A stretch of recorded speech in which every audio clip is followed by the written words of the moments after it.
Hi guys, how's it going? I just wanted to show you a little project that I was going to finish up for my Scooby-Doo haunted house that I've been working on. I think Shaggy and Scooby are hiding around the front porch there. Yeah, there's Shaggy's hide. But you can't blame them, it's what they do, right? I wanted to show you guys how you can make your own Space Kook. Now, I don't know about you, but I'm an OG fan. And when I first saw this guy when I was a kid, like about 1969 or 70, well, he pretty well scared me. And now that I've got my own little haunted house for Shaggy and Scooby, I need a couple of villains for it. And what you're looking at right here is, in fact, not something that's pre-made. This is something I repainted from another figure. And it doesn't look exactly like the original Space Kook, I get that. But I actually like this because it's just a little different take on the Space Kook. So I'm going to give you a little close-up here. Forgive the paint and nonsense on my hands, I've been busy. I'm not quite finished with it, as you can see. I'm going to have to touch up some places. The inside here, there's a little bit red in the back and so on. Alright, so what is this figure and how did I recreate it? Well, recreating it wasn't that difficult. This particular type of figure here is from the G.I. Joe toy action line, and he is called Deep Six. He is a shark, SHARC pilot. And of course, one of the main reasons I thought I might use this is because he comes with a helmet. See-through helmet, a dome helmet, just like old Space Kook did.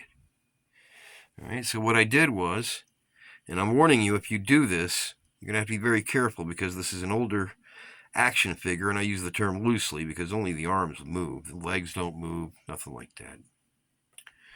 The first thing I had to do was remove the helmet.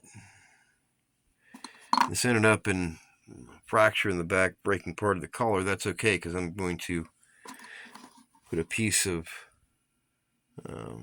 red paper, possibly red tape, or just red paint on the inside and the back so that it looks a little bit more like the original Space Kook with that red in the background. So be very careful. And what you have to do is you have to go in around this collar.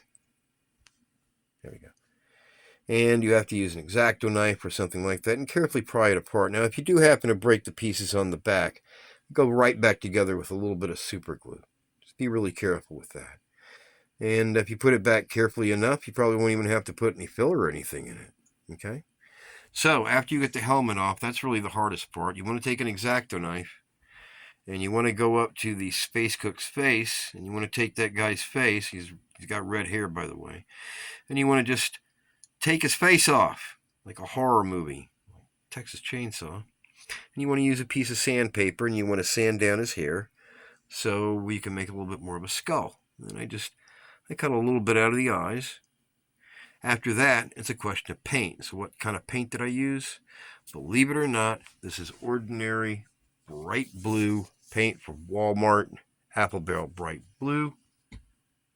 And the red is, you guessed it, bright red from Walmart.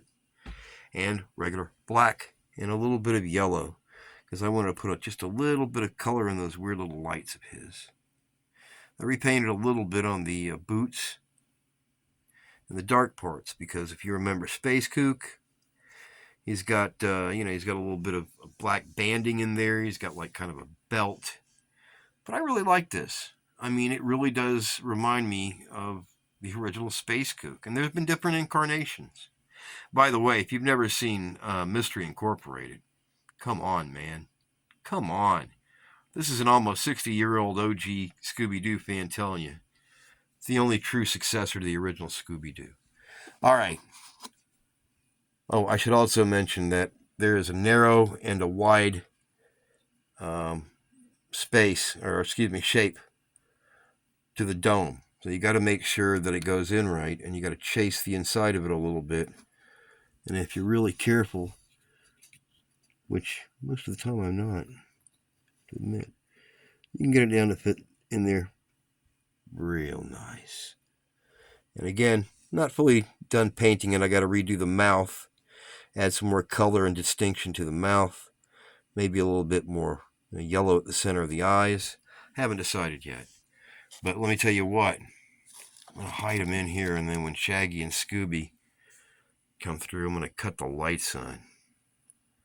Oh, I almost forgot. Did I tell you? But the dollhouse that I made is actually haunted. That's right. Watch.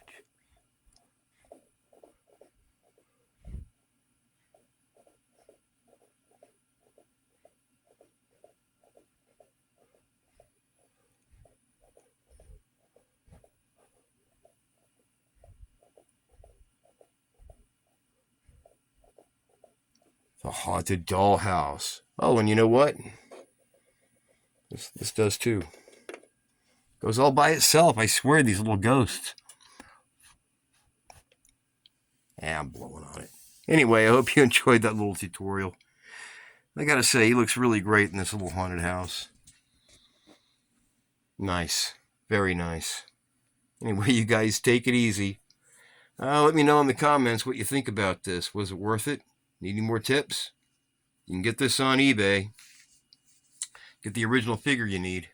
Deep 6 on eBay for probably about somewhere between 10 and 15 bucks usually. And all it takes is a little time and preparation and cutting and painting, and you too can have your very own spooky Space Kook. And yes, he still scares me after all this time. Guys, take it easy. Bye.